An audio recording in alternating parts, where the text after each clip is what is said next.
har bir inson hayotida shunday lahzalar bo'ladiki, biz bir muddat to'xtab, kelajakda qilinishi mumkin bo'lgan xatolarni oldini olishimiz uchun ham mulohaza yuritishimiz kerak.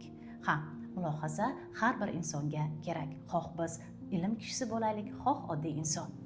Yana bir karra assalomu alaykum deymiz mulohaza ko'rsatuvining aziz tomoshabinlari va bugun ustozimiz 20 yildan ortiq tajribaga ega Madamin Qahhorovning maktablariga keldik. Mulohazada u kishini nafaqat ustoz sifatida, balki shaxs sifatida yana bir karra kashf etish uchun. Assalomu alaykum ustoz, yana bir karra rahmat sizga. Bot rahmat aytamiz, chunki bugungi ilmlaringizni, hayotda shu paytgacha o'rgangan tajribalaringizni mening kuzatuvchilarim bilan bo'lishga rozi bo'lganligingiz uchun minnatdormiz. Ustoz, so'zimni mulohazadan boshladim. Yuqorida ta'kidlaganimdek, xoh biz ustoz bo'laylik, xoh oddiy inson, ayrim jiddiy xatolarni oldini olish uchun inson bir muddat haqiqatdan to'xtab, fikr yuritishi kerak bo'ladi. 20 yil oldingi o'ziga yoki hozirgi o'ziga savollar beradi. Men nima qilyapman? Qayerga qarab ketyapman? Qaysi muammolar borki meni qiynayapti? Nima qilsam menga va jamiyatga ham yaxshiroq bo'ladi? Bugun Madamin Qahhorovni qiynayotgan inson sifatida va ustoz sifatida qiynayotgan qanday o'ylovlar bor?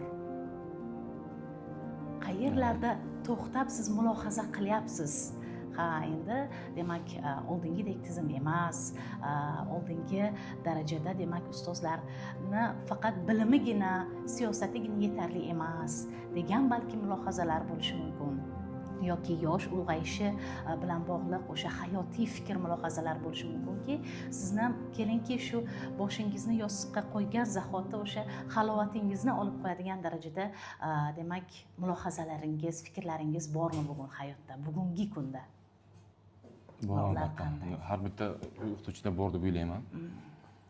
Endi agar inson uzoq vaqt ishlasa, kuniga ko'p soatda ishlasa, albatta bunaqa xulosa qilishga majbur bo'ladi.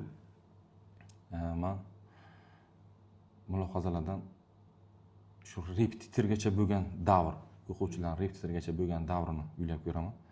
Agar biz 4-5-sinfda yoshligidan o'sha maktab tizimini yoki ta'lim tizimimizni kamchiliklarini aytib, faqat o'qituvchilar bilan yoki maktab direktorlari bilan yoki ta'lim tizimidagilar bilan ziddiyatga borib, ayblab, ko'chada ham ayblab, o'quvchini o'z holiga qo'yib, o'quvchi qolib ketadi.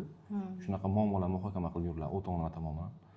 Hayot jadallashib ketganligi sababli hamma iqtisodiy zaruratlarni, birlamchi ehtiyojlarni qondirish maqsadida boyagi farzandlar ozgina nimada qoladi, soyada qolib ketadi. Keyin yosh 9-10-sinf bo'lgandan keyin shu esga tushib qoladi buni o'qitish. Keyin birdaniga internetga qarab, Instagramga qarab, qaysi repetitorni nimasi yuqori bo'layotgan bo'lsa, o'sha aytib qo'yishga harakat qilinadi. Instagramni birinchi axborotidan, o'sha axborot hisobidan kelyapti o'quvchi. Reklama hisobidan o'quvchi kelyapti. Aslida bu xato deb hisoblayman. Sababi o'sha 5-sinfdan yoki 4-sinfdan to'g'ri yo'naltirilgan tillarni o'rgangan, matematikani o'rgangan o'quvchi uchun qaysi repetitorga tayyorlanishning ahamiyati yo'q bo'lib qoladi. Chunki hamma repetitorlar ham hammasi ham shu maktab darsligidagi o'quvchiga boshlanishida fundamental tushunchalar beriladi.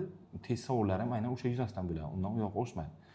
Lekin 10-sinfgacha, 9-sinfgacha bekor o'rgangan o'quvchini 2 yilda o'sha oliy dargohga kirishini garantiyasini so'rab, garantiya deydi, kafolat berasizmi degan savollar o'zgina insonning ensasini qotiradi. Shu savolga qanday qaraysiz aslida? Chunki ta'limga garantiya berish nima? Savolni o'zi noto'g'ri. Saviyasiz savol bu. Sababi garantiya berish uchun bozorda bir garantiya bersa bo'ladi. Masalan, kartoshka sotadigan to'lovini qilsangiz, bir qop kartoshka berishi aniq. 100% 50 kilogramm o'lchab beraman, garantiya beraman deydi. Lekin ta'limda bu 3 tomon bor. 3 burchak deb hisoblaymiz. Mana ota-ona, farzand, o'qituvchi. Agar uchalasi ham o'z vazifasini bajarayotgan bo'lsa, 3 burchak shakli ko'rinadi to'liq. Qirralarini to'liq ko'rasiz, aniq teng tomonli 3 burchak deb nima qilib olasiz, xulosa qilib olasiz. Lekin ota-ona vazifasini bajaryapti. Kech bo'lsa ham, masalan, 9-sinf bo'lsa ham, 10-sinf bo'lsa ham olib kelyapti, to'lovini qilyapti o'qituvchiga, o'sha xalq ishongan o'qituvchiga qilyapti. o'qituvchi ishlayapti. Bitta chiziq. Uchinchi qirra yo'q. Uchinchi nuqta. uch yo'q. Uchinchi U jihat. bajarmayapti. Imkon qadar ana. Agar o'qituvchi vazifasini bajaraman deb o'quvchiga jazo qo'llasa yoki doskaga chiqib savol javobni boshlayotgan bo'lsa, o'sha o'quvchi o'ziga jazo deb biladi o'sha berilayotgan savolni. Keyin imkon qadar qaysi tomon zaif bo'lsa, ko'pincha o'qituvchi tomon biladi. Shu ayblashga o'tadi. Meni yomon ko'radi. Ha? Boshqalarga unday demaydi, faqat menga ko'p savol beradi. Savol berishni jazo deb qabul qiladi. Qarabsizki, 3-qirra umuman yo'q. Keyin ota-ona bilan ustozni qilayotgan ishi minus bo'lib qoladi, bitta chiziq bo'lib qoladi. 3-qirra yo'q. Bajarmayapti. Demak, garantiya bo'lganda ikkita odam o'rtasida bo'lishi mumkin edi. Ota-ona men to'layman, sen o'qitasan. Men o'qitaman. 3-tomon garantiya bermaydi, jimgina o'tiradi, ota-ona soyasida o'tiradi. Bu o'sha boshlanishdan tarbiyani noto'g'ri yo'naltirilganligi, unga nisbatan vaqt ajratilmaganini hosilasi deb bilaman. Shuning uchun garantiya so'ralayotganda oldin farzandga garantiya beriladimi shu? Ha. O'qituvchi berayotgan ma'lumotlarni o'rganishini hammasiga farzandga garantiya beriladi. Aslida ilmli, rostdan ham shu sohani tushunadigan, doimiy shu ota-onalar, o'qituvchilarga nisbatan, ta'limga nisbatan hurmatda yurgan ota-onalar bu narsani so'ramaydi. Chunki Biladi ular, tushunadi shu narsani. Garantiya so'radimi, demak o'sha ota-onamizni o'zlari shu nimadan uzoq bo'ladi. Ta'limdan uzoq bo'lgan ota-onalarimiz, maishiy muammolar bilan o'ralashib qolgan ota-onalarimizdan shu reklamani ko'radi, demak shunga borsam aniq o'sha olar ekan degan xulosa paydo bo'ladi. Unday emas.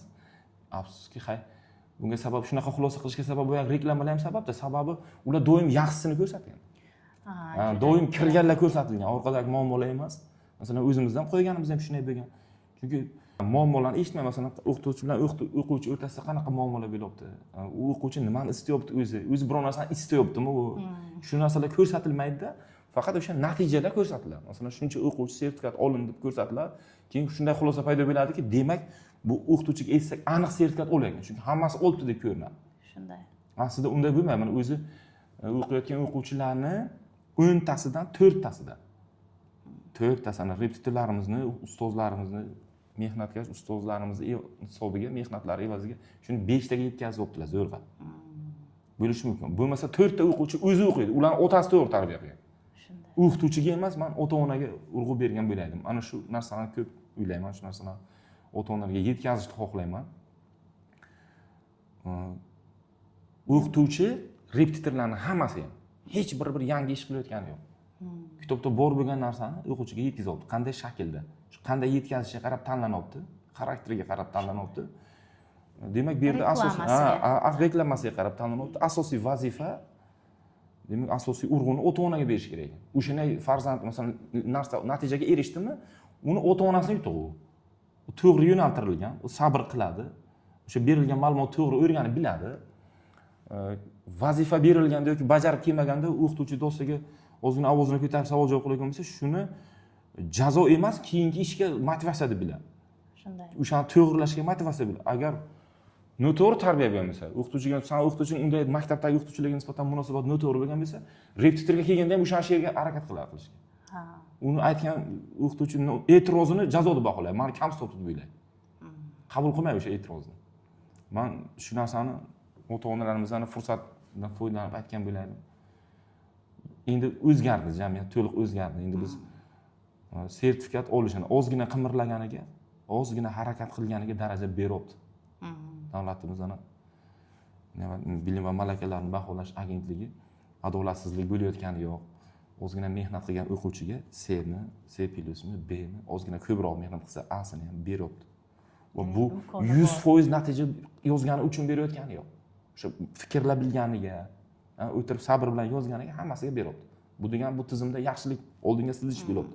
Demak, endi ota-onalarimiz dunyoqarashini ozgina o'zgartirishlari to'g'ri keladi.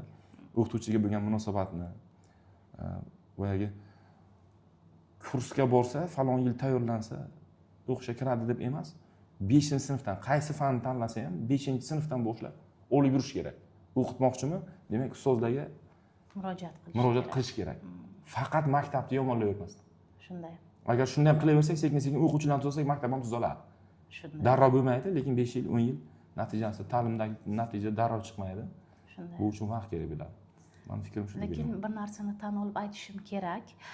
Ham maktabda dars bergan o'qituvchi sifatida, ham repetitorlik faoliyatida tajribam bor inson sifatida tan olib aytamanki, agar bola maktabni o'zida kuchli o'qisa, aslida repetitor ham kerak emas deb o'ylayman ba'zida. Agar o'zi kuchli urg'u bersa, maktabdagi ustoz bilan qo'shimcha ishlasa, yaxshi bir fikr aytgandingiz, sertifikat olayotgan bolani ko'klarga ko'taramiz. Lekin aslida u 11 yillik ta'limda unga vaqt sarflangan, u vazifasini qilyapti dedingiz, men qoyil qoldim. Eng kichik vazifasi haqiqatan. Eng kichik vazifasini bajaradi. Eng kichik va eng muhim vazifasini bajaradi bular. To'g'ri. Hozir endi maktabdagi repetitor kerak emasligini ozgina bor hali. Hali bor. Ozgina bor. Chunki bu o'qituvchilarimizdan emas. Bu tizimimizda sekin-sekin tuzalyapti. Shunday vaqt keladiki, ota-onalar soni ham ko'payapti, yoshligidan olib yuradigan. Masalan, 5-4-sinfda o'qiyotganlar bemalol ingliz tilida gaplashyapti, matematikadagi boryapti. U hali qaysi kasb tanlashi ham o'ziga noma'lum, lekin salohiyatni yetkazlar ko'payapti. Bularga repetitor kerak bo'lmaydi endi. Yana bir 5 yil ichida. Shunday. Chunki o'sha yoshligidan qilingan, masalan, menga repetitorga kelgan o'quvchi boshlanishi birinchi matematikasini o'rgatamiz. Keyin kimyosi, o'sha narsani maktabda yaxshi o'qigan. U ozgina yo'nalishma 6 oyda boyagi natijaga erishib ketadi. Bitta qizimiz kelib o'tgan edi. Shunaqa nima bo'ldi? Habibullayev va Dildora degan qizimiz keldi. Juda nima? Kuchli. Talantli. Rostdan ham maktabda yaxshi o'qigan. Uni A daraja ximiyadan ham biologiyadan ham A daraja olishi hatto 1 yil ham yetarli bo'ldi. Mana shu yilning boshiga 1 oymi keldi nimaga darsga. 2 A daraja oldi. O'tgan 1 yil o'qidi. Buni shu bitta narsani berizm oladi. Demak, uni otasi, onasi o'sha muhitda saqlagan doimiy. Ilm muhitida. O'sha o'qituvchiga nisbatan hurmat, o'sha berilayotgan ma'lumotlarni o'zlashtirib, darsga borib haqiqiy imtihon topshirgan. Yolg'onsiz imtihon topshirgan. Shuni hisoblanadi 1 yilda yetdi. Endi bu 1 yilda ol degan hammasi 1 yilda oladigan emas, chunki u muhitda o'smagan-ku ular. Shunday. Endi uni ota-onasi masalan ko'klagan, ko'targani yo'q, chunki vazifasini bajardi, u necha yildan beri orqasidan yuribdi. Endi asosiy vazifa endi bu yoqda. Endi nasib xudo xolasa talaba bo'ldi aniq u, chunki 189 ball yig'im bo'ldi xudo xolasa. Sababi menimcha bitta fan qolgan bo'lmasa, hali unga nima qilmadim, xabarim yo'q, lekin uni ham olish bilishiga ishonaman. Uni o'sha sertifikat olmasa ham oxiridagi imtihonga kirsa ham olib bilishiga ham ishonaman, imkoniyati bor u qizimizda. Endi bu uzoq yil ezilmadi repetitorda. Uzoq yil ko'p vazifa qilmadi. Yoshligidan o'qib kelgan-ku. Endi u yoqda ham yaxshi o'qiydi. Biz nima qilamiz? 9-sinf, 10-sinfgacha bekor yuribdi-da, uni 3 yil mahkam qattiq prinsipda, qattiq talab qiling, yotganigacha nazorat qiling, tepasida turing deb bachani qamoqqa saqlaganda saqlanibdi-da. Keyin erkinlikka chiqqandan kirgandan keyin o'qimaydi. Institutda tamom hamma narsa erishdim hisoblaydi. Chunki o'sha 3 yilda shu ishni uddalasa biz ko'tar qilamiz. Shunday. Keyin qarabsizki, bitiruvchilar ko'payaveradi. Vaholanki mutaxassislar emas, bitiruvchilar ko'payadi. Shuning uchun bezdirmaslik uchun uzoqroq nimadan boshlash kerak.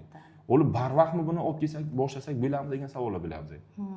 Ba'zilarim teskari jarayonlar ham bo'ldi. Ba'zi o'zlari ustoz bo'lgan ota-onalarimiz 2-sinfdan qo'shimcha darslar qo'ygan. Uni ko'paytirib olganlar uni. Haddan tashqari. Juda ko'payib ketgan, boyagi bola umuman o'ynashga imkoniyat bo'lmagan. O'zi pedagogikada ma'lum bir vaqt o'ynash kerak, ma'lum bir vaqtda shu orasida nimani buzmasa, muvozanatni buzmasa, men o'ylayman juda bir katta jarayon emas bu. 11 yilda o'tilgan ma'lumotlarni bitta daraja olish, davlat talab qilayotgan darajasini olish juda ko'p katta mashaqqat emas agar to'g'ri muvozanatda saqlay olsak deb o'ylayman. Va shundan keyingina talaba bo'lgandan keyin ham o'sha o'quvchi keyinchalik ham ilm olish jarayonidan zerikmaydi, qochmaydi, izlanadi demoqchisizda. Bizda aksi bo'lyapti shuni. Bizda hozirda ko'pchilik, ya'ni hammada deb bo'lmaydi, lekin albatta hozir ayniqsa yotoq sistemasiga farzandlarini tashlab kelgan ota-onalar hamma narsa qilishimizni xohlaydi. Biz ovqatini ham, soat nechida ovqat yeyishini ham, ko'chaga chiqib ketmasin, qaysi soatda darsga kelsin, domliq qilmasa jazolang, xuddi qamoqda saqlaganda saqlashni talab qiladi. O'sha yillar davomida o'zlari qilmagan narsani o'sha 3 yilda bir marta qilishni xohlab qoladi. Va qilasizmi shu? Nisbatan harakat qilamiz shunga. O'sha ota-onaning talabiga nisbatan harakat qilamiz, lekin bu teskari effekt beradi ko'pincha. Ular kirgandan keyin o'qimaydi ko'pchilik. Xuddi shunday. Teskari chunki kirgancha ham bormaydi. Shunday, uni qarang, hamma narsani cheklaymiz. U vaqtiga telefon olib yurgan, bemalol, onasining bag'rida o'ynab yurgan, birdaniga keltirib yotoqqa keltirib qo'yamiz-da, hamma narsadan cheklaymiz. shunday. Keyin chiqib qochishni, shu she'rni qutunsam shunday qilaman. Hattoki shunday bo'ldiki, shunaqa bilamanki, talaba bo'lgandan keyin talabalikda ishlatgan narsalarni chiqarib yo'qdi o'quvchilar. Qo'yili. Bizni o'qimamizda emas, lekin shu eshitaman suhbatlarda o'quvchilarimiz keladi. Nasib bo'lsa qutulsam shuni chiqarib o'taman. Naborot nima qilib qo'yish emas. Bilimdan nafrat. O'sha ta'limni noto'g'ri berilayotganidan-da bu. Demak, majburiyat ostida. Majburlar. Chunki u yoqqa endi o'qimaydi. Nima qilsangiz ham, o'ta har qanaqa yo'l bilan bahosini olib, boshqa yo'llardan qidirib o'qimaslikka harakat qiladi. Biz repetitorimiz bergan kitoblarni haligacha olib foydalanamiz. Shu biz uchun qadrli-da. Bizda ham bor shu narsa. Shunday o'quvchilarimiz bor, lekin boyagi erkinlikda yurgan, otasi kelib bizdan talab qilgan, buni mahkam tuting deb o'sha otasi talab qildi degan biz ham qilgan shuni. Shu uchun amalga oshirganmiz. Lekin u erkinlikka chiqqandan keyin oliy ta'limda keyin o'qimaydi. Keyin sen qanday ularda keyin oliy ta'lim ustozlarimizga savol tug'iladi. Bu qanday kirdi beradi? Shu darajada bezor bo'lganki, bir oy davomida hech nima qolmay qoladi. Kitobga qaragisi kelmaydigan holatga yetib qoladi. Shuning uchun buni yechimi sifatida men shunday deb o'ylayman, shaxsiy fikrim. Yoshligidan muvozanatda saqlab, uni kerak bo'lsa o'ynatib, birga o'ynab kerak bo'lsa, o'sha 2 soat, 1 soat yoshiga qarab qo'shimchada endi bu aniq nima talab qiladi, iqtisodiy tomoni bor. Maktabga topshirsangiz boyagi jarayon bo'ladi. Bekor yuradi. Shunday. Hozirgacha shunday bo'ldi. Endi tuzatibdilar-yu, ancha-muncha tuzalib qoldi-yu, lekin so'z gapingizni bo'ldim shu yerda. Lekin shu bepul ta'lim beriladi-da davlat tomonidan 11 yil davomida. Shuni o'zida ham bo'ladi, qiziqish uyg'otish mumkin. Ya'ni aytmoqchimanki, shunday ota-onalarni bilaman. Ana shu meni o'zimda ham oilada shunday jarayon bo'lgan. Kursgacha borganimda ham, boshlang'ich sinflarda o'qiganimda ham shu bordimmi, maktabga kelgandan keyin rahmatli bobom savol javob qilib, o'zlari tushunmasalar ham nimalarni o'rganding, aytib ber, o'shalarni tahlil qilib, misol uchun o'qish fanlaridan yoki geografiya fanlaridan qo'ldan kelgancha ilmga qiziqish, mehr uyg'otib, keyinchalik 5-sinfdan ota-onam o'tirib, qani qaysi kasb egasi bo'lmoqchisan? Qobiliyating bu narsaga tortyapti, kel hammasiga qo'yib ko'ramiz, qaysi birida o'zingni yaxshi his qilsang, keyin kurs tizimiga seni yo'naltiramiz deb majburiyat ostida o'ta qattiq talab bo'lmaganligi uchun, o'qishing kerak bo'ldi, sen shunaqa odam bo'lishing shart deyilmaganligi uchun haligacha hozir magistraturada o'qiyotgan bo'lsam ham shu mehr bilan, qiziqish bilan o'qiyman-da. To'ymayman bilimga. Qancha o'qisam ham o'zimga qiziq. Va har o'qiganimda o'zimni yana ham ilmsizligimni anglayveraman, garchi u qiyin bo'lsa. Aytmoqchimanki, ota-onalar siz aytgandek xato qilishyapti, ya'ni majburlab. Ular nima qilish kerak, nima tavsiya berasiz ularga? Iqtisodiy tarafni ham hisobga oldingiz, rahmat, lekin maktabda ham bilim berilyapti. Chunki hozir ustozlar ishlayapti ustida, toifalar olishyapti. Shaxsan bilaman, aynan ko'rsatuvimni ko'rib, ilhom olib, Nilufar, men o'zimni ustimda ishlab, ana sertifikat oldim. Bitta shu seni ko'rsatuvingdagi ustozlarning bilimini ko'rib, menga turtki bo'ldi, o'zimni ustimda ishlash. Ana shunday ota-onalarga nima demoqchisiz? Hozir oilangizdagi muhitni aytdingiz-ku. Bir hamsoyalarimiz bilan nimada davrada yig'ilishga to'g'ri keldi. Bir yoshi katta akamiz bitta narsani aytdilar. Shundan o'ylab qoldim. Qaysi fan tanishamiz-da endi. Qaysi fandan dars berasiz dedilar. Men shu ximiya fanidan dars beraman degandim. Keyin shu aytdilarki, o'zi ximiya bilan biologiya fanlar kerak ham emas dedilar. Hozir bachalar hozir ingliz tilini bilsa bo'ldi dedi. Endi siz tasavvur qiling, men o'zimcha o'yladim. Demak, bu oilada ingliz tilini bilsa, savdoni uylanadi-da. Ingliz tilini bilsa, bu narsa ketiradi, xizmat ko'rsatish o'yladi. Ximiya, biologiya yoki fundamental fanlarni nima uchun o'rgatish kerakligini ham bilmaydi. Chunki u kishi shunaqa tushuncha olsa bo'lgan, shu fanni o'rganganlar shu yo'yatgacha hech narsaga erishmadi. Savoldan ham bilinadi. O'sha uchun shunday deydi. Bu fanlarni o'rganmasa, ingliz tilini o'rgansa bo'ladi deydi. Endi ana hozir ana shuncha yil masofada. Demak, men o'ylaymanda, sizni gapingiz fikringizdan shunday xulosa qilaman. Uyda shunday deyiladi. Boshqa unaqa fanni o'qisa, o'qituvchilar sopgan bo'lmaydi-da. Fizikani, matematikani yoki ximiya, biologiyani sopgan bo'lmaydi. Ingliz tilini o'rganasan yoki tarixni o'rganasan. Shu gumanitar, shu ingliz tilini o'rgansang, davlatga borasan, bir narsa olib kelasan, sotasan. Xizmat, ularning narsasini. Lekin matematika, fizika yoki kimyo, biologiya o'zimiz yaratamiz shuni o'rgansak. Yerda bor ularga nima bo'lmasdan Shu o'zimizga agar to'g'ri ta'lim berilgan, endi bu juda uzoq jarayon. Bu bitta bunga bog'liq bo'lmagan, bitta nimaga bog'liq bo'lmagan narsa. Imkonsiz emas. Imkonsiz emas. Ta'lim o'rgansa, endi bolalar boshladi. Shu ta'lim tuzatsak, xudo xolasa ana sizni oilangizga o'xshagan oilalar savol javoblar qilib, mana hamma fanni bir-biriga bog'liqligini tushuntirsa, mana bobongizga o'xshagan. Fanlararo bog'liqlik bor. Buni bu fan bunday, bu fan bunday ajratmasdan hammasini kompleks boshlang'ich tushunchalarni oladigan kadrlarni ko'paytirsak, faqat tilni emas, nasib bo'lsa, o'zi bitta tilni o'rgangan o'quvchi qaysidir tilni o'rgansa, o'sha xalqni, o'sha tilni egasini xizmatkori bo'lasan deydi. Shunday gap bor. Demak, uni tilni o'rganish bilan birgalikda biz fundamental fanlarni o'rganib, o'shalarning ilmlarini o'zimizga o'zlashtirib, ularning tayyor narsasini emas, ilmlarini o'zlashtirib, o'zimiz ishlab chiqaradigan holatga kelishimiz uchun bu asosiy fanlarimiz, fundamental fanlarimiz kerak. Shunaqa oilalar ko'paysin niyat qilamiz. Albatta. Endi juda bir o'rnida savol keldi. Doim men o'ylantiradi. O'zim chet tilida albatta dars beraman, o'quvchilarim yaxshi natijaga erishib kelishyapti va chet universitetida tahsil olaman, lekin baribir mening g'ashimga tegadi shu ingliz tiliga haddan tashqari urg'u berilib yuborilmayaptimi sizningcha? Sizning fikringiz qanday? Men nega aytaman? Albatta til o'rganish bu katta narsa, mashaqqat va biz ingliz tili orqali dunyo bilimini olishimiz mumkin. Lekin aynan kursga keladigan bolalar umuman demak o'sha sohaga bog'liq emas, kelajakda egallaydigan kasbga bog'liq emas, boshlang'ich bilimni olsa ham bo'ladi. Lekin ular shu bilmay turib ana buncha ball olmoqchiman buncha vaqt ichida, ana buncha ball olmoqchiman buncha vaqt ichida, lekin vaholanki so'rasangiz unga o'sha so'zlashuv darajasi va keyinchalik hayot davomida kerakli narsalarni olsa bo'ladi. Bu qay darajada ko'r-ko'rona reklama qilinganlik mahsuli? Bu fojia emasmi qaysidir tomondan? Siz qanday qarayapsiz? Birinchi savoldan ingliz tiliga sizning birinchi fikringizga fikrimni aytay. Ingliz tiliga urg'u berilmayaptimi ko'p? To'g'ri. Juda ko'p ingliz tiliga urg'u berilyapti, lekin xato emas. Faqat ota-onalardan xato bo'layotgani boshqa fanlarni o'rganmasdan faqat bitta ingliz tilini o'rganib turish xato. Shuni nazarda tutmoqchi. Birinchi fundamental fanlarni o'rganib, o'zining tilini yaxshi o'rganib, ona tilimizni yaxshi o'rganib, shunaqa shakllanganda, meni fikrimga qarang. Shu keling bir yosh yigit bir tadbirkorlikni boshladida, bitta keling nima qurdi?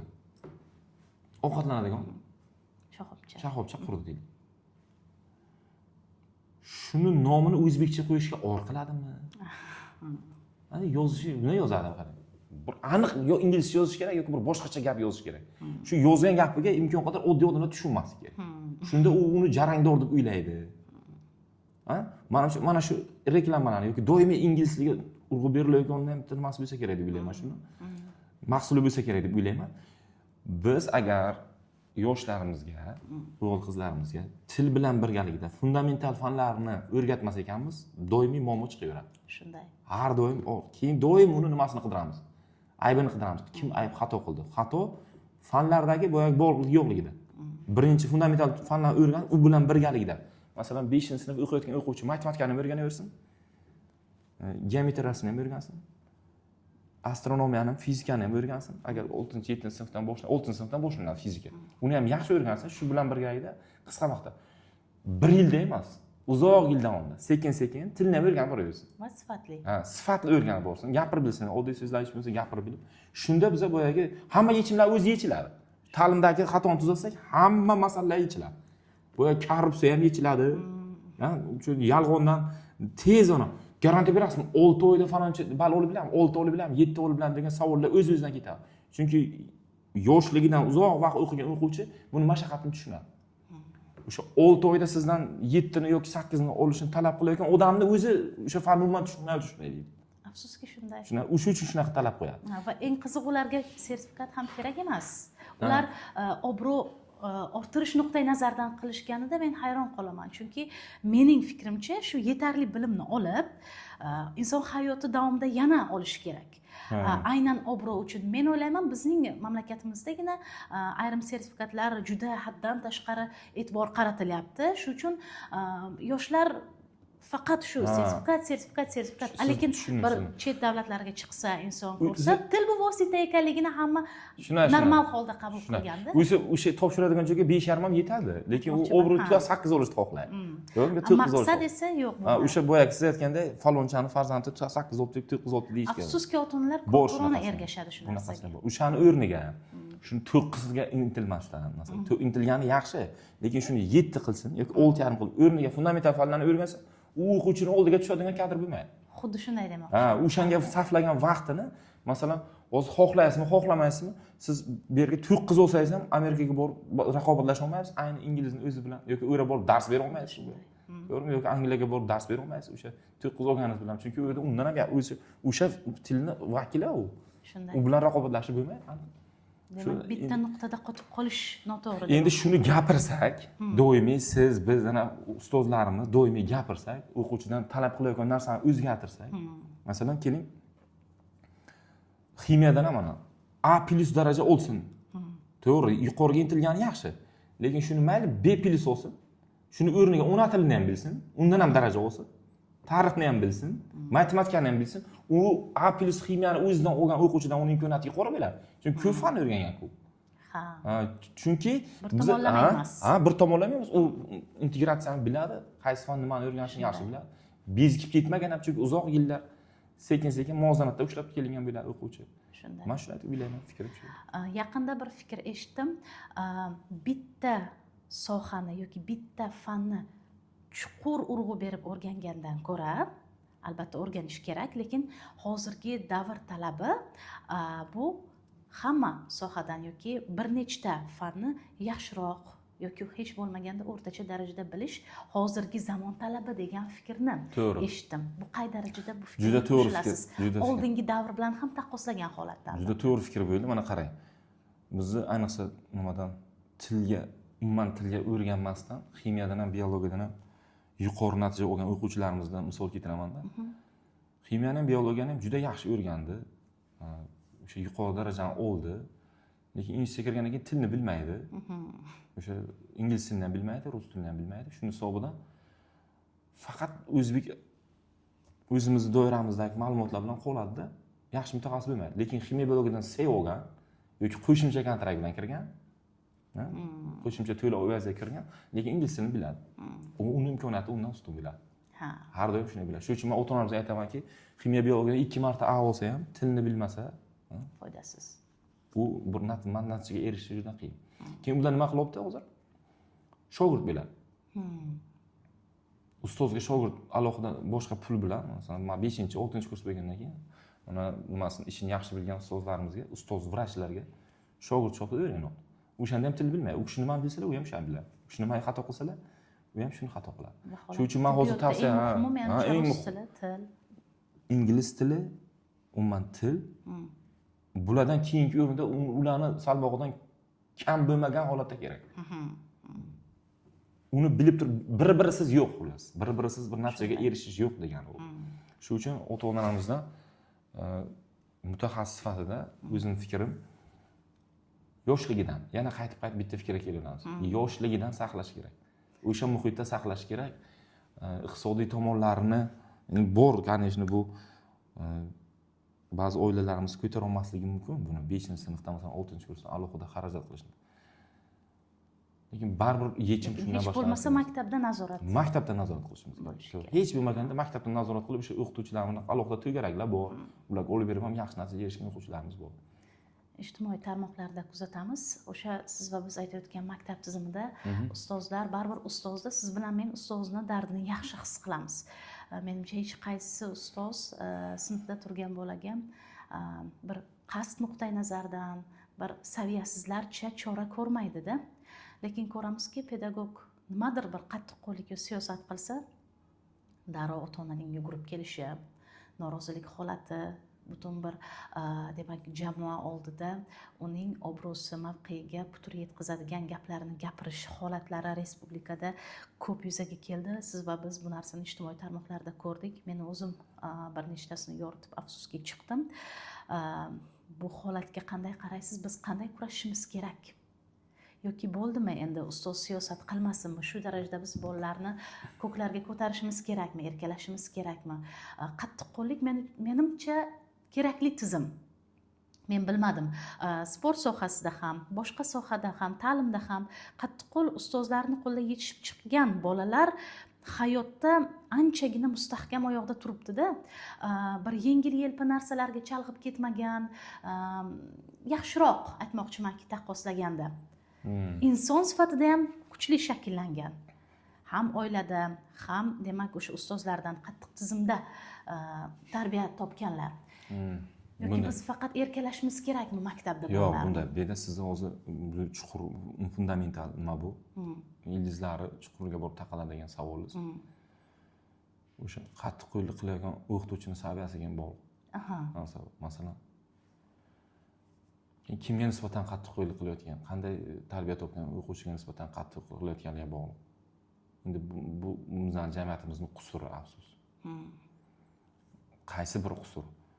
Himoya qilayotganlarmi yoki shu qattiqqo'llik qilaman deyotgan o'qituvchilarni nimasi ishi qusurmi yoki ota-onani borib pedagogning ishiga aralashishi qusurmi?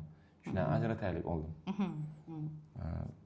Pedagogning ishiga aralashyapti, demak pedagogda ham qayerdadir xato bo'lgan. Bo'lishi mumkin. Nimaga deng? Chunki o'sha jazolayotgan pedagog qayerni tugatdi, qanaqa saviyaga ega, o'qib kirganmi, institutni qanday tugatgan, shunga ishonchi yo'q bo'lgan o'sha aralashadi aslida.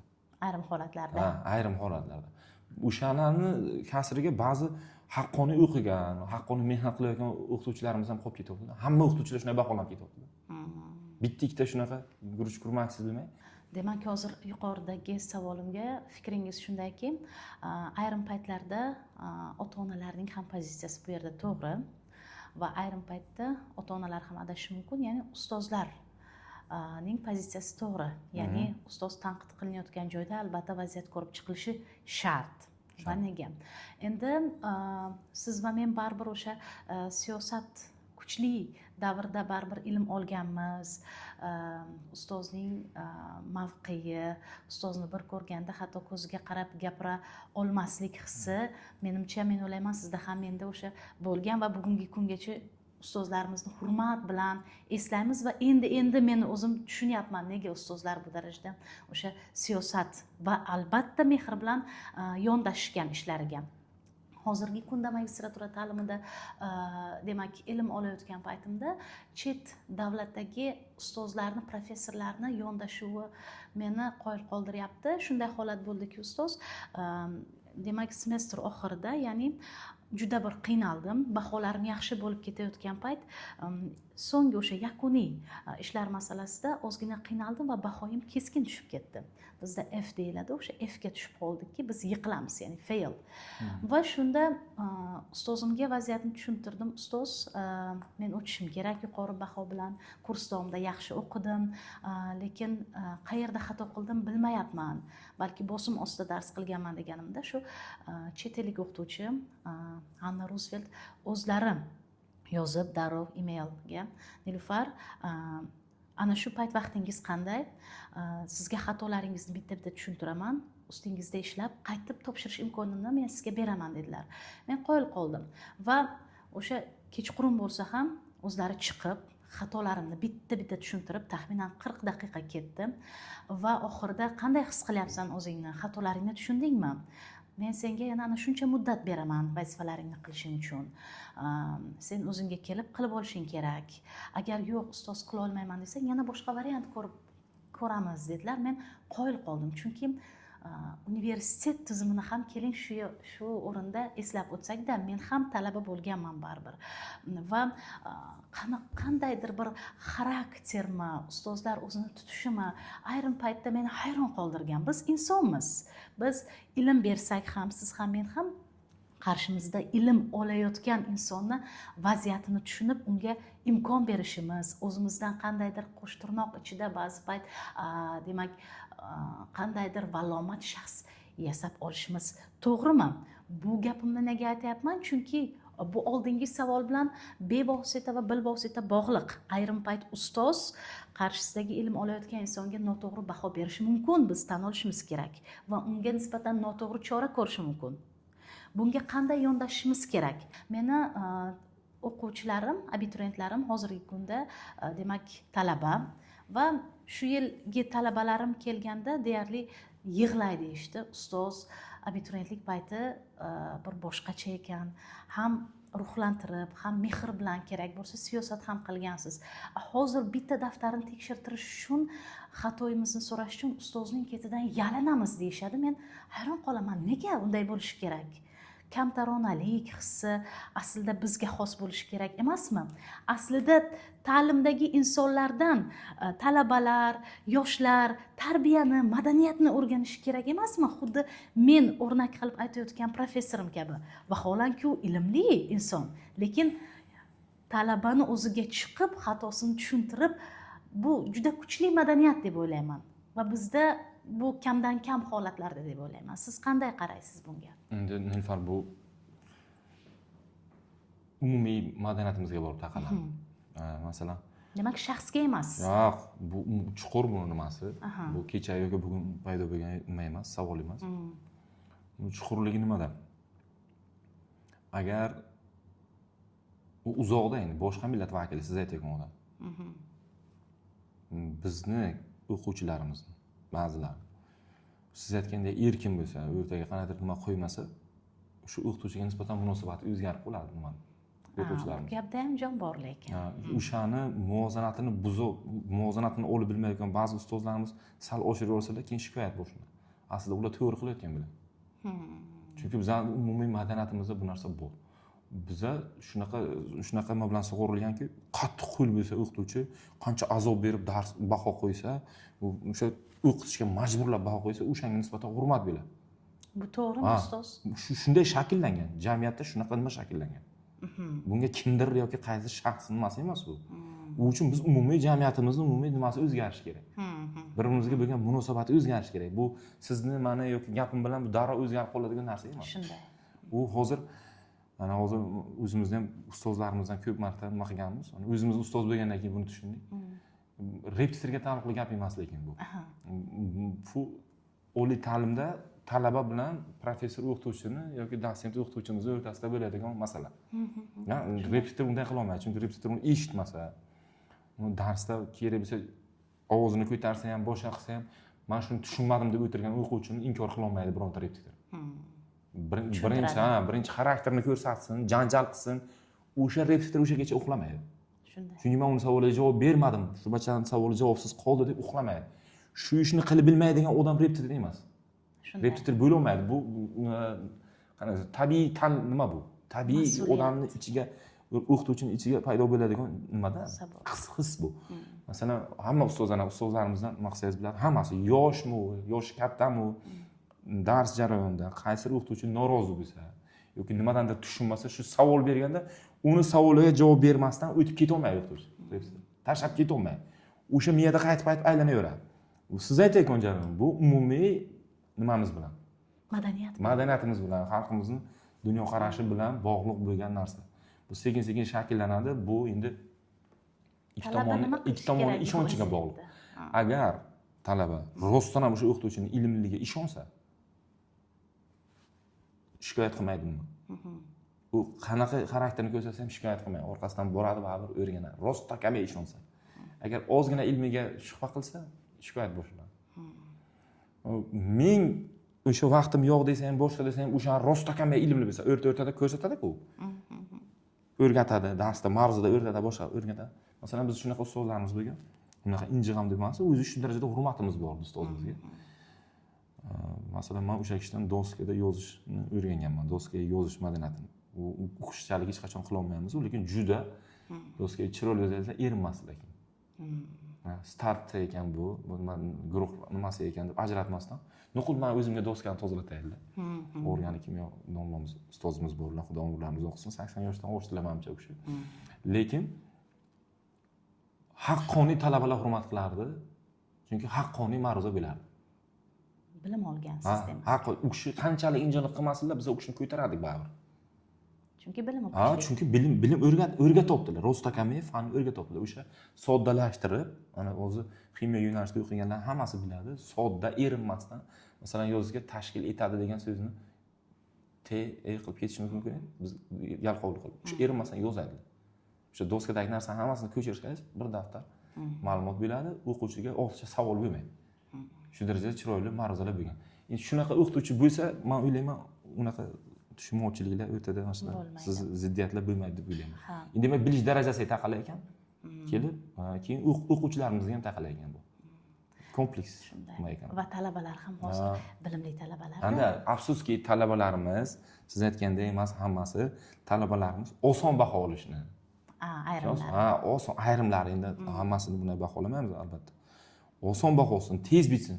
Shu oson bo'lmasdan bir narsa o'rganishni xohlayotgan o'qituvchimizni ham shunaqa chiqarib qo'yaylik, kibrga chiqarib qo'yaylik. U bir narsa o'rgansin, keyingi safarga qo'yib beraman degan o'qituvchimizni ham kibrli bo'ldi bu, meni yugurtirdi, men falonchaga qo'ydi degan vaj bilan uni ayblab ketadilar. Juda chiroyli javob bo'ldi. Mening qarashimga nisbatan ikki yo'qlamada qarsak bitta qo'ldan chiqmaydi. Shunday. Ikki yo'qlama talabamiz. Endi bu shikoyat qilayotgan talabaning saviyasiga qarang. Uni bahosini qo'ymasdan azob berayotgan o'qituvchining saviyasiga ham qarash kerak. Demak, to'g'ri. Tanganing ikki tomoni. Ikkita tomoni. Hozir qattiqqo'l tizim haqida gaplashdik va o'sha madaniyat bilan murojaat qilinadigan bir holatlarni misol keltirdim. Men o'zimdan kelib chiqib savol beraman, chunki ta'limdagi insonman, uni rivojlanishiga hissa qo'shishni xohlayman va mening tizimim qay darajada to'g'ri yoki xato, siz baho bering, sizning tajribangiz ko'p. Xo'p, men mavzuni tushuntirayotganda to bola shuni tushunmasa, maksimal harakat qilaman. Kerak bo'lsa unga opa, kerak bo'lsa do'st, kerak bo'lsa dugona. Bolalarim bilishadi. 10 marta tushunmasa harakat qilaman 10 marta ham tushuntirishga. Agar u charchagan bo'lsa, yana bir kun alohida ishlashga harakat qilaman. Xullas, mavzu tushuntirilayotgan payt, nimanidir o'rgatayotgan payt mendanda yaxshi inson yo'q. Bolalar bu narsani biladi. Lekin so'rash payti kelganda butunlay boshqa insonga aylanaman. Ya'ni qattiqqo'l va jiddiy qarayman. Men bergan narsani xuddi o'zim bergandek talab qilib olaman. Ana shu paytda ba'zi payt shunaqa holatlar bo'lganki, konflikt yuzaga kelgan. Ya'ni bola sinfda jim turib, keyinchalik lekin ota-onasi tomonidan qattiqqo'l siz haddan tashqari yoki jazo qo'llagansiz, unday bunday. Mening yo'lim qay darajada to'g'ri ustoz yoki so'rayotgan paytda ham olgani olsin, boshqasi olmaydigani, xohlamaydigani kerakmas deyishim kerakmi? Nima deysiz? Gap bunday. Jazo qo'llasangiz, qattiq qilaman desangiz, tayyor turing konfliktga. Men tan olaman shuni. Men o'zim mana shuncha yil ishlagan bo'lsam, o'quvchilar bilan mehrini qozonmasdan, o'quvchining xarakterini o'rganmasdan turib qilgan qattiqqo'lligimiz hammasi teskari ishlagan. U yerda ota-ona ayblamayapman. O'quvchi noto'g'ri yetkazadi ma'lumotni. Chunki siz uni mehrini qozonmadingizmi, uyga noto'g'ri yetkazadi ma'lumotni. Ota-ona ma'lumot yetkazganda ona aniq unga ishonadi. Shunday qildi, shunday qildi, shunday qildi. Agar mehri qozonilsa, rostakam uni xarakterini bilsangiz, baholasangiz, bu uzoq jarayon, uzoq vaqtni oladigan jarayon. Mana bu o'quvchini ketirib qo'yib, bir haftadan keyin farzandim qanday o'qiyapti degan ota-onalarimizga ham javob bo'lsin shu. Bu darrov bo'ladigan jarayon emas. Ana bir haftada qanday olish degan savolni ketma-ket beraveradi. Bu darrov bo'lmaydi. Bunga darrov javob bergan o'qituvchi ham yolg'on javob berayotgan bo'ladi. Siz birinchi o'quvchini 1 oydir, 2 oydir sizni hurmat qilsin. U hurmat qilishga, hurmatga erishishning o'zi 5 ta tamoyili bor, 5 ta. Eng birinchisi bilish. O'rgatish darajasida bilish, bilgan narsangizni yosh o'quvchiga o'rgatish darajasida bilish. Ana o'q so'zlarimiz juda ko'p e'tirof qiladi. Uchinchisi avtoritet. Avtoritet endi unga siz qanday darajada hurmat qozondingiz o'zi o'quvchidan. Agar shu hech bo'lmasa ana shu boshlang'ich 3 tasini siz to'g'ri qilgan bo'lsangiz, ketma-ketlikni to'g'ri qilgan bo'lsangiz, har qanaqa tarbiyasiz o'quvchi ham ota-onaga shikoyat qilmaydi. Men bilgan qoida 99% holatda o'qituvchi aybdor bo'lib chiqadi. Demak, xato o'zida bo'lgan. O'qituvchi aybdor bo'ladi. Va o'qituvchilarimizni, yosh sizga o'xshagan endi o'qituvchilarimizni xatosi bizni ham xatomiz. O'sha kamchilikni tan olmaslik, u hech qachon tuzalmaydi. Kamchilikni tan olishingiz 50% uni tuzatishga sababchi bo'ladi. Ana ukalarimiz bor yonimizda. Bitta yutuqlari bor ularni. nomlarini aytib o'tirmaymiz.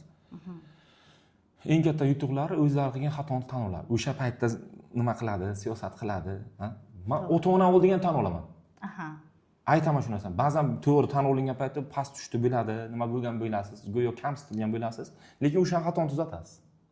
Lekin aybingiz bo'lmasligiga 100% ishonchingiz yo'q, siz shunday deb o'ylaysiz. Boshlanishdan xato bo'lgan bo'ladi. Agar siz baribir sizni ayblash sababini aytaymi? Siz o'qitishga noloyiq bo'lgan o'quvchini olganingiz sizni aybingiz. Aniq javob endi bu. O'sha noloyiq o'sha fanni xohlamaydi u. U shunchaki kelgan, ota-onasini xohishi bilan kelgan. Baribir siz aybdor bo'lib chiqasiz.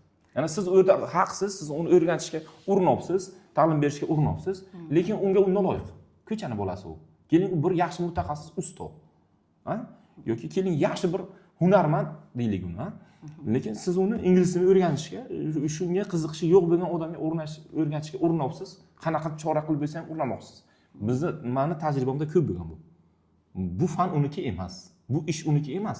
Lekin ota-ona mendan talab qildi, menga to'lov qilar ekan, mendan talab qildi, meni hurmatimni joyiga qo'ydi, siz yaxshi o'qituvchisiz dedi, sizga ishonamiz dedi. Shuni qilishim kerak ekan deb unga jazo qo'yiladi. Vaholanki u o'quvchini ichida, o'quvchining miyasida sizga nisbatan umuman mehr ham yo'q, fanga ham yoki uyg'a topmadik. Aniq oxirida siz aybdor bo'lib chiqasiz. Shuning uchun men o'ylayman, shunday holat bo'lgan, hozir ozgina kamaydi bu narsa, ozgina emas, anchagina kamaydi. Men tajribamda shunday bo'lgan, keling, shunaqa guruhlarimiz bo'ladi. Ota-onasini aytganini qilmasa qilmas, lekin men aytganimni qiladi. Bor shunday bolalar. O'sha butun guruh hurmatimizni joyiga qo'yadi. O'rganardi ham. Masalan, jismoniy jazo qo'llangan taqdirda o'sha sinfdan tashqariga chiqmasdi u. Endi keyin bilsam, bunga erishishga, men shu narsaga erishganimni yutug'im nima degan bilasizmi? Bitta fikrimni aytaymi? Bitta biz o'qituvchi ana bunday bo'lish kerak deb bitta qolip yasaymiz, o'sha qolipga kiramiz, o'sha qolipga sig'masak ham. Tushunasizmi? U keyin tabiiy chiqmaydi. Demak, borimizcha bo'lishimiz kerak. Men masalan, qorning ochmi o'g'lim? Zavtr ertalab ovqatlanib keldingmi? Yo'q, tur ovqatlanib kel. Borib non olib kel, bir bo'lak non ketib magazindan birga yeylik shuni. O'quvchining oldida non yeyish madaniyatsizlik deb shakllantirilgan ku. To'g'rimi? Men yedim shuni. Shu o'quvchi bilan birga yedim. Yonida turibdi, qog'oz ustida non turibdi, men birga yedim. Kuladi boshlanishi. O'quvchilar kuladi, u yoqqa bu yoqqa. Parta pastiga, enkayib. Go'yoki o'qituvchi non yeyishi mumkin emas. Shunaqa shakllangan. Menimcha ba'zi qo'llarni ba'zan yesak, hammasini emas. Ba'zi niqoblarni, hammasini emas degani nima demoqchi bo'ldingiz endi? Axloq nuqtai nazaridan. Axloq nuqtai nazaridan deganda endi nima? Masalan, hamma narsani qilishim kerak ekanda o'quvchilar ichida so'kinmaydilar-ku. To'g'ri. To'g'rimi? Yomon gap ishlatilmaydi-ku. Aslimizcha, masalan, bizda bor shunday. Oldingi yoshlar unday edi. Oldingi yoshlar, hozirgi yoshlar unday bo'ldi. Hech nima ham bo'lgan emas. Shunday. Hech o'zgarmas yoshlar. O'sha shu gapni aytayotganlarning o'zlari o'zgarganlar. Masalan, oldin yoshlar yaxshi o'qirdi. Biz oldin bunday, masalan, men ko'p eshitganman. Mana bu bizda Xomchenko degan bitta rus avtori bor. 600 tacha borgan, o'sha borsa 700 tacha masalalar bor. Ba'zi ustoz doktorlarimiz keladi, yoshlar katta vrachlarimiz. O'shani doim yaxshi yechganlarini, testdan juda yaxshi natija olganlarini fash qilib ko'rsatadi bizga. Hozirgi yoshlar dan kasalligini ko'rsatadi. Lekin bunday emas. U bor-yo'q 600 ta, o'zi 60 ming tadan ko'p. Misol tariqasida aytaman. Juda ma'lumot juda ko'p. Shunani hammasini biladigan o'quvchilarimiz bu. Bir o'zi yangi savol kelsa, shunday o'qigan o'quvchilar bor 2-3 yil ichida. Bitta yangi savol kelsa, hozirgacha bo'lgan ba'zan ichida yo'qligini farqlab borib biladigan o'quvchilarimiz bor. Kuchli o'qigan shu. Xotirasi yetadi. Endi siz tasavvur qiling. Kim yaxshi o'qigan? Boyaga 600 ta savolni yodlab, aynan o'shanga o'xshagan savolni yoki o'sha o'zi savolni o'zi tushgan. Shuni yechib 30 ta 36 ta yechib kirgan boyaga doktorimizmi yoki hozirgi o'quvchimizmi? Hech narsa o'zgarmagan. Shunday. Meni fikrimcha. Hech narsa o'zgarmagan. Talablar o'zgardi. Qoliplar o'zgardi. Men aytaman, hozirgi sizning fikringizga, savolingizga qaytadigan bo'lsak-da. o'quvchilar oldida ba'zan o'sha ba'zi niqoblarni yechish kerak deb o'ylayman. Men ham qo'shilaman shu fikrga. O'shanda mehriga orttirasiz. Shunda boyagi siz aytgan konfliktlar bo'lmaydi. Yo'q, o'zi aslida ustoz shu qolipda turishni o'zi ham bir soxtalikda, qaysidir ma'noda, qaysidir jihatda. Chunki ana bilmadim-u, lekin men tabiatan butunlay boshqa insonman, lekin shu darsga kirdimki ham o'sha xarakterimni saqlab qolishga harakat qilaman.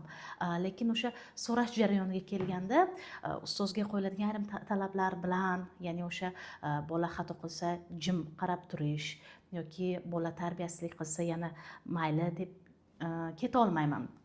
Lekin shu yerda yana qo'shimcha savol, ustoz ana bunday bo'lishi kerak. Ustoz mana bunaqa bo'lishi kerak. Ustoz bu ishni qilmaydi. Ustoz degani san o'qituvchisan, sanga bu narsa mumkin emas yoki yarashmaydi degan fikrlar mening g'ashimga tegadi. Chunki ustozlikdan tashqari men insonman ham. Misol uchun kelinki men san'atsevar bo'lishim mumkin. Kelinki men oila davrasida do'stlarim bilan kulishishim mumkin, raqsga tushishim mumkin yoki va hokazo shunga o'xshagan narsalar yoki sport bilan shug'ullanishim mumkin. Lekin nimadir qilsam har bitta ishimni ustozligimga taqab tanqid qilinish qay darajada bu to'g'ri va xato? Shu savolga aniq bir javob bersangizki, men ham qayerda bir aybim bo'lsa, o'sha o'zimga keraklisini, menga o'xshagan ustozlar bor. Biz baribir yoshmizda. Shu narsani qabul qilishim yoki qiyin, yoki haqiqatan ham shunday. Chunki ba'zi payt yaqinlarimiz tomonidan shunday tanqidlar bo'ladi. Sen ana bunday ishni noto'g'ri qilyapsan, sen ustozsan. Ba'zi payt bolalarim bilan, o'sha o'quvchilar bilan o'ta do'stona munosabatda bo'laman. Ularni eshitaman. Shunday fikr bo'ladiki, bolalar o'ynagingiz kelsa, nimadir qilgingiz kelsa, menga ayting, men sinfda tashkil qilaman. Siz shu yerda o'sha bemalolroq his qiling o'zingizni, ko'chada nimadir ishkal chiqmasin, nimadir ortiqcha bo'lmasin, men o'zim qilib beraman deyman. Ana shunday holatlarda tanqid toshlari yog'iladiki, Nilufar, sen o'qituvchisan, kimligingni unutib qo'ydingmi?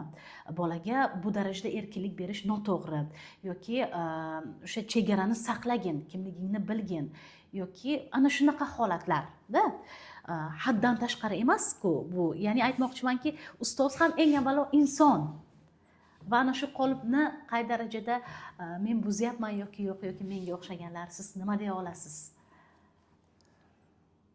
O'quvchilarni umuman jamiyatimizni qabul qiladigan erkinlik bor, qabul qilib bilmaydigan erkinlik bor.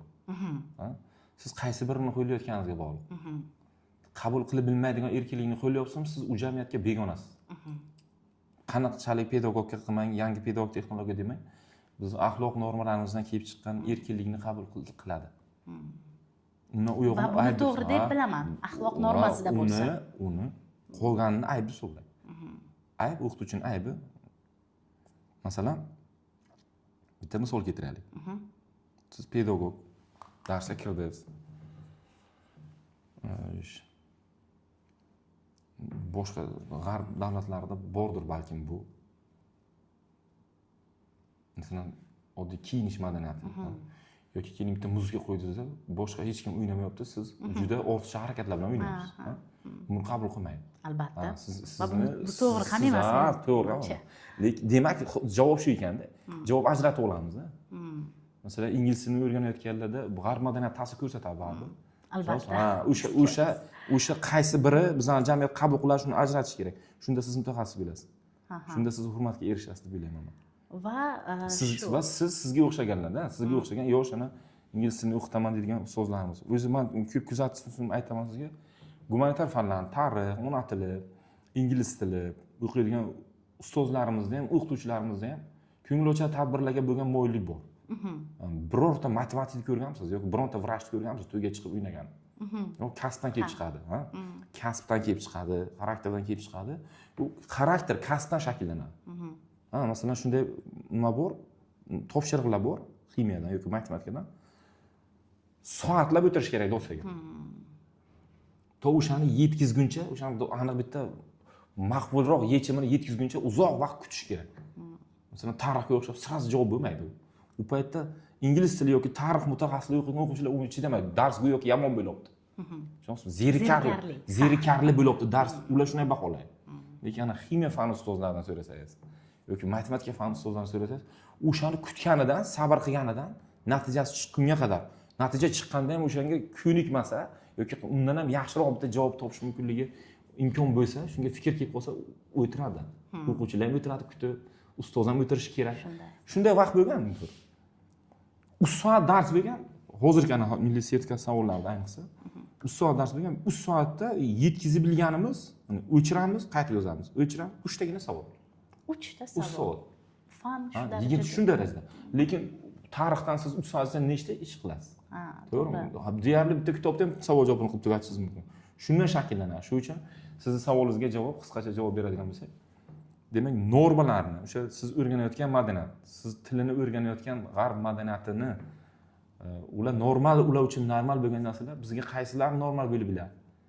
Bizni ham diniy, ham axloqiy, ham normalarimizga qaysilari shuni ajratib olsangiz, siz hamma hurmat qiladigan kadr bo'lasiz. Va bola bilan munosabatda. Ha, munosabatda. Qaysi birini qo'llashni ajratib olsangiz mutaxassis bo'lasiz. Endi bizda sal qisqa savol-javoblar bor, lekin bularga tezroq javob berishingiz kerak.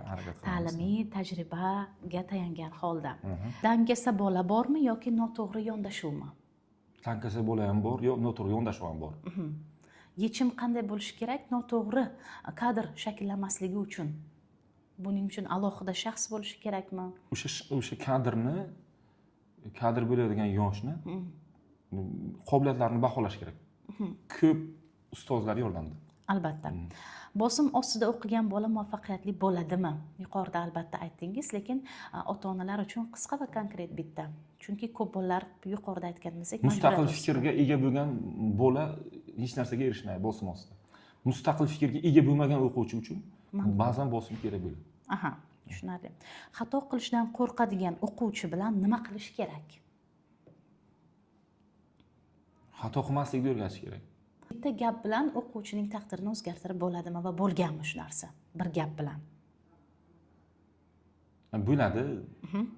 Bo'ladi, lekin bunday. Qayerga topshirishi masalasida bo'ladigan bo'lsa bo'ladi. Taqdir o'zgarishi mumkin. Masalan, u universitetga topshirmoqchi, siz tibbiyot oligohiga topshirishni tavsiya qilsangiz, hayot o'zgaradi. Ota-onalar ko'proq qaysi joyda xato qilishmoqda hali ham va siz o'ylaysizki, bu tez orada demak oldi olinadigan xato emas. Ya'ni hali ham bot-bot bir xil xato takrorlanyapti va jamiyatga noto'g'ri kadr, demak o'zi sevmagan kasb egasi bo'lish. Ota-onalar o'zi o'qimasligi. Ota-onalarning o'zi bilim olmasligi. Bilim olmasdan o'quvchini bilim olishini talab qilishadi. Aha. Pul to'lab o'qitish bola mas'uliyatini oshiradimi yoki kamaytiradimi? Bu qanday bo'laligiga bog'liq. Hattoki pul to'lab o'qiyotgan o'quvchilarning maktabga kelib ketayotganda kelib ketadiganlar yetarli. Hali ham bor. Bor. Telefon dushmanmi yoki noto'g'ri ishlatilgan qurolmi? Dushman. Boshlanishiga dushman. Umuman birorta o'rta maktabdagi savodsiz, savodi chiqmasdan turib qo'liga telefon berish dushman. Aha. Savodi chiqqandan keyin bermaslik dushman. Farzandini zo'rlab o'qitgan ota-ona oxir oqibat konkret nimaga erishadi? Chunki bor, yuqorida aytdik oqibatni ham, lekin bitta so'z bilan imkoni bo'lsa, yutuqqa erishadi. Zo'rlab o'qitadimi, zo'rlamasdan o'qitadimi? O'qita olsa yutuqqa erishadi. O'qita olsa. O'qita olsa. Salbiy jihat, salbiy demak yakun ham topishi mumkinmi? Yo'q, o'qigan o'quvchi uchun salbiy yakun topmaydi. Rost ekanman, majburlab o'qitildimi, demak o'qidimi, nimadir o'rgandimi, u hech qachon salbiy yakun topmaydi. Demak, bilim xizmat qiladi. Xizmat qiladi. Bugun baholar bilimni o'lchayaptimi yoki yolg'onmi? Yolg'onni. Bu og'ir savol. Og'ir savol, chunki ko'pchilikka nima bo'lib qolishi mumkin. Mayli. Test tizimi bolani aqlini oshirishga xizmat qilyaptimi yoki yodlashga o'rgatyaptimi? Yo'q, afsuski yodlashga ko'p holatda. Test tizimi shunday deyapti. Tuzatishga harakatlar boshlandi, yozma ishlarimiz boshlandi. Xudo xolasa yaxshi natijaga erishamiz deb o'ylaymiz. Yaxshi. A'lochi bola doim aqllimi? Yo'q. Aldovchi bola kibrli bo'lsa, a'lochiligi yaramay qoladi o'zi uchun. Aha, kibrli bo'lsa. Maktab iqtidorni o'ldiradigan joyga aylanib qolmadimi? Og'ir savol. Hammaga nisbatan qo'llab bo'lmaydi. Agar sizda vakolat bo'lsa, ta'limda nimani birinchi bekor qilardingiz? Bekor qilardingiz deyapti. O'sha fanni o'zlashtirmasdan turib imtihonga baho qo'yishni bekor qilardim. O'tmadimi, o'sha fanni o'zlashtirmadimi, sinfdan sinfga o'tmaslikni joriy qilgan bo'lardim. to'g'ridan to'g'ri. To'g'ridan to'g'ri. Masalan, 5-sinfni imtihonlarini topshira olmadimi? Halol, to'g'ri, xolis imtihonni topshira olmadimi? 5-sinf qaytib o'qishini tavsiya qilgan bo'lardim, shuni joriy qilgan bo'lardim. Shunda repetitorga ham alohida xarajatga ham zarurat qolmagan bo'lardi. Va bunda ota-onalar aralashishmi? Asosiysi. Agar tasavvur qiling, men farzandim 5-sinfdan o'ta olmadi. Qaytib 5-sinfni o'qiyapti va u qiz bola. Bizda o'zbek jamiyatida bu qiz bola keyinga qolib ketadi. Katta yoki norozilik. boshqa noroziliklar kelib chiqadi. Shu norozilikka qaramasdan juda katta portlash bo'ladi. Shunday. Shu narsani erisha olgan rahbarlarimiz ham, siyosiy rahbarlarimiz ham, ichki ishlarda ishlayotganlar ham masalan shunga to'liq hamma shuni qabul qilsa, jamiyat o'zgaradi. Tez o'zgaradi. Tez deganda yillar, 10 yillar, 20 yillar kerak. Eng tezi shu bo'ladi. Bo'lmasa butun bitta avlodni almashishlarga o'zgarishga to'g'ri keladi. Tushunarli. Bugun maktab bitiruvchisiga eng kerakli 3 ta ko'nikma qaysi? Menimcha baribir birinchisi til desangiz kerak deb kutaman. Birinchi fundamental fanlarni o'rganish, keyin tilni o'rganish. Ikkalasini ayro qilmasdan. Va yana bitta ko'nikma Texnikani o'rganish. texnika. Zamonaviy kompyuter, EHM dasturlarini to'liq o'rganish. O'sha uchalasi mukammal kadr bo'lishi sababchi bo'ladi. Bizning yo'nalishimizda ko'proq faqat bittasini o'rganadi. Ximiya biologiyani o'rganadi. Boshqa fanlar yo'q bo'lganligi uchun negativlar paydo bo'ladi. Sababi u bir narsaga erishish qiyin bo'lgandan keyin, men bitirdim, shunaqa kommentariyalarni o'qiganman. Men bitirdim. 189 ball olgan o'quvchini xush kelibsiz 3 million oylikka degan yozgan. Demak, u hayotdan norozi. Xuddi shunday u ham kirgan institutga va hozir 3 million oylikka ishlaydi. Shuning uchun buni ham aynan shunday bo'ladi deb hisoblaydi. Hozir kirganlarni ham aynan shunday bo'ladi deb hisoblaydi. Aslida unday emas. O'sha fundamental fanlarni o'rganib daraja olgan o'quvchi tilni o'rgansa va hozirgi zamonaviy texnikani o'rgansa, aniq natijaga erishadi. Universitet o'qimay turib ham muvaffaqiyatli bo'lish mumkin. Bo'lish mumkin. Ba'zi institutlarni, ba'zi fakultetlarni o'qimasdan muvaffaqiyatli bo'lish osonroq. Sun'iy intellekt o'qituvchini almashtira oladimi? Ya'ni o'qituvchi o'rindosh bo'la oladimi? Savolingiz. Shunday. O'qituvchining vazifasini bajara oladimi? Bajara olmaydi. Hech qachon Hech qachon bajarib bilmaydi. Chunki u yerda psixologiya bor, u yerda shaxsga nisbatan yondashuv bor, har bitta o'quvchining xarakteriga moslanish yondashuv bor. U narsa sun'iy intellektda yo'q. Kelajakda qaysi fanlar yo'qoladi, qaysilari qoladi? Yo'qoladigan fanlar xatomiz bo'ladi. Jamiyat ba'zi hozir yo'qolgan fanlar bor va bu xato. Fundamental fanlarni birinchi o'ringa chiqarishimiz kerak. Ingliz tili bilan birgalikda. Shunday. Siz bugun yana 20 yoshda bo'lsangiz, nimani boshqacha qilardingiz? Bu to'g'ridan to'g'ri o'zingizga savol. Hammaga to'g'ri keladigan savol bu. 20 yoshda bo'lsam, hamma fanlarni yaxshi o'qigan bo'lardim. Ba'zi yoshlik qilib, ba'zi ustozlarimizni behurmat qilgan joylarimiz bo'lgan. Behurmat ham qanday? Shu fanni o'qimaganmiz. Tan olish kerak. O'sha fanni o'qimaganmiz va o'shaning jazosini ham oldik, olyapmiz ham hali ham. Shu fanlarni ustozlariga boshqacha munosabatda bo'lib, shu fanni o'rgangan bo'lardim. Qaytadan o'rgangan bo'lardim agar shunaqa imkoniyat bo'lganda edi. Bo'lganda. Sizni bu kasbda ushlab turgan narsa yoki omil nima? Boshlanishi ham moddiylik. Hozirning boshqa missiyalar, boshqa shulardan bittasini aytsangiz. Bittasi farzandlarimning kelajagiga kimgadir tobe bo'lmagan holatda, ayniqsa qaysidir millatga tobe bo'lmagan holatda o'zimizni o'zbek qora ko'zlarimizni to'g'ri yo'naltirib, xalqimizga yolg'onni, ta'limdagi yolg'onni va boshqaruvdagi yolg'onni yo'qotadigan kadrlarni tayyorlashga hissa qo'shish bo'lgan hozirgi missiyamiz. Vazifangiz. Qachon boshqa o'qituvchilarning vazifasi shunday bo'lishini tezroq xohlayman. Buning uchun, bunday holatga o'tish uchun birinchi o'rinda o'qituvchining birlamchi ehtiyojlari qondirilgan bo'lishi kerak ekan. Davlat xodimlariga ham, shu ustida rahbar xodimlariga ham shu narsani tushungan holda bugungi kunda o'qituvchilarning oyliklarini oshirib, yashash tarzini oshirib, ishga harakatlar boshlandi davlatimizda va bu biz uchun bu xursandchilik. Birlamchi ehtiyojlar qoniqmasdan turib, birlamchi ehtiyojlarni qondirmasdan turib, bunaqa haqida o'ylash ahmoqlik. Qachon tashlab ketaman degan fikr kelgan va nima ushlab qolgan? Endi unaqa fikr kelmaydi hech qachon. Qonimizgacha kirdi. Bo'lganmi oldin? Oldin bo'lgan. Qonimizgacha kirdi. Endi biz jonimiz bilan chiqamiz. Ajoyib javob bo'ldi. Eng og'ir qaroringiz qaysi bo'lgan? Haligacha eslaysiz. og'ir deyish g'alati-yu, lekin og'ir qarorlardan bittasi, qiynalgan qarorlarimizdan bittasi yerni sotib olib, o'qitaman deb Buxoro shahridan hozir o'tirgan binomizni qurish jarayonida yosh edik. Shunga qaror qilish juda qiyin bo'lgan. Aldanib qolsamchi, kuchim yetmasa-chi. Demak, tavakkal qilgansiz. Juda katta tavakkal bo'lgan va bu juda uzoq vaqt men azob bergan. Ruhiy azob bergan. Ruhiy. Hujjatlashtirish ishlari, lekin bunga yordam bergan ustozlarimiz borlar, ana. Bugungi kunda o'sha Sog'liqni saqlash vaziri bo'lib, o'zi juda professor, juda yaxshi inson, haqiqiy inson, Amrulla Shodiyevich yordam berganlar. Yillar o'tib, hozirgi repetitorlik tizimini qanday tasavvur qilasiz? Onlayn yoki offlayn yoki boshqa xil? Yillar o'tib repetitorlarga ehtiyoj bo'lmaydi deb o'ylayman, chunki uni o'rnini shaxsiy maktablar, hozir biz aytgan xususiy maktablar biz aytgan kamchiliklarni bartaraf qilib, jamiyatimizga kerakli kadrlarni yetkazib biladigan darajaga chiqadi. Biz hozir bitta o'tish bosqichidamiz.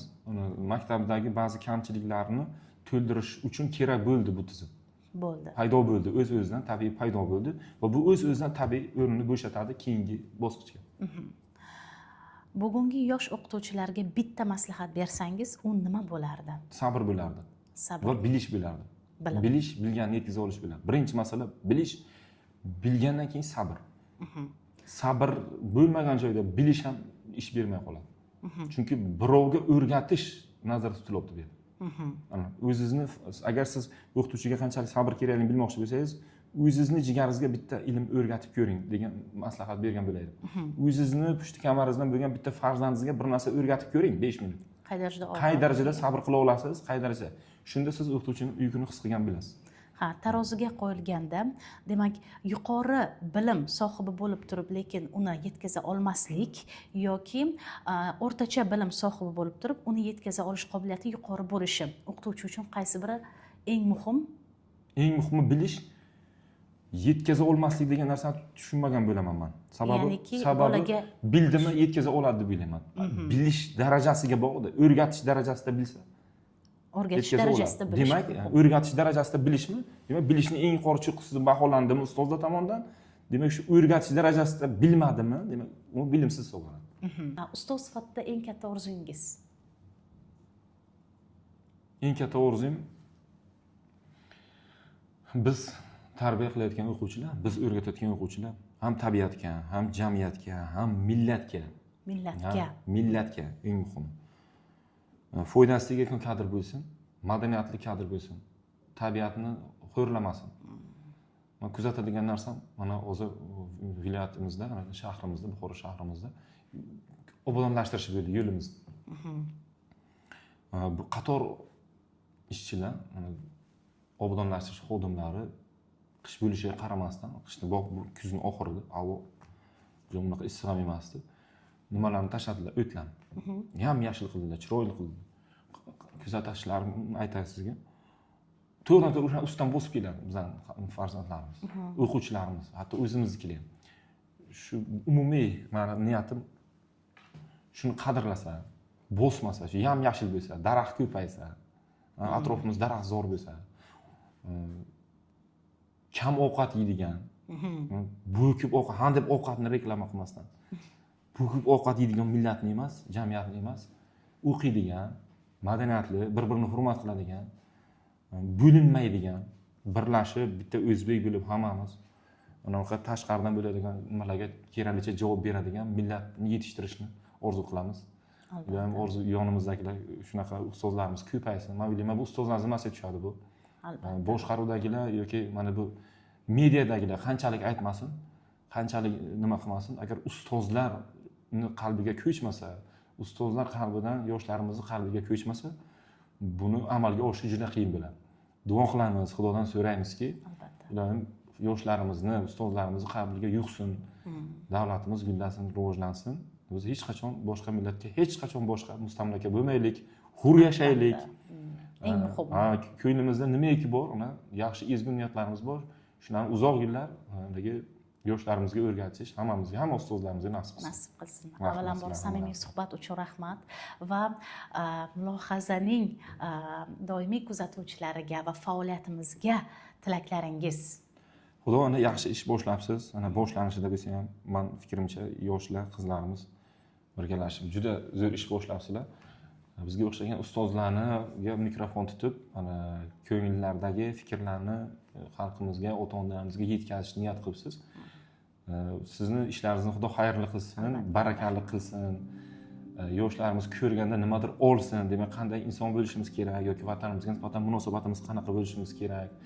Mediadagi unaqa keraksiz vaynlarni o'rniga shunaqa xalqimizga foydasi tegadigan kontentlar qilib, xalqning hurmatini qozonishga sizga tilab qolaman. Ana qizlarimizga ham, yosh qizlarimizga ham, sayyorlanchi qizlarimizga ham kuzatasizmi o'zi ustoz, to'g'risini ayting. Nasib. Endi kuzatamiz. Chunki men bilmasdim. Men bilmasdim, tasodifan keldi. Siz bilan tasodifan tanishdik. Yangi loyiha. Endi sizni o'rganamiz, Xudo xolasa. Ishlaringizni ko'ramiz, boshqa ustozlarning fikrlariga o'rganishga harakat qilamiz. Davomli qilsin. Biz yaxshi niyatda qilyapmiz. Siz ham yaxshi niyatga qilyapsiz, men bilaman. Bu kimnidir qaysidir nimaga reytingga qo'yish emas bu. Bu shu birlashishimiz kerak.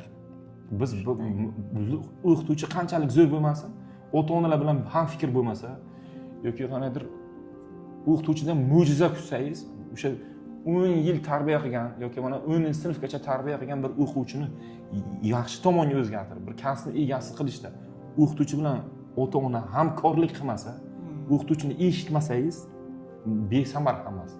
Siz qilayotgan ishlarning hammasi shularga bir poydevor bo'lsin, bir zamin yarasi shunday qilish kerak ekan degan xulosa qilishlarimizga, ota-onamizga zamin yarasin. Sizlarga rahmat qizlarim, hammalaringizga. Xudo ishlaringizni xayrli qilsin. Yaxshi kunlarda sizlar bilan ko'rish nasib qilsin. Rahmat hammalaringizga. Katta rahmat. Mulohazada hozircha shular va albatta hurmatli kuzatuvchim, to'liq suhbatni ko'rib o'zingizga yoqqan fikrlarni albatta kommentariyalarda qoldiring va like, podpiska esdan chiqmasin va eng muhimi keyingi mehmon kim bo'lishini xohlaysiz va keyingi dasturlarimizda kimlarni, qaysi demak ta'limdagi insonlarni chaqirishimizni xohlasangiz, albatta ismlarini yozib qoldirsangiz sizdan mamnun bo'lamiz. Salomat bo'ling, rahmat. Rahmat, salomat bo'ling.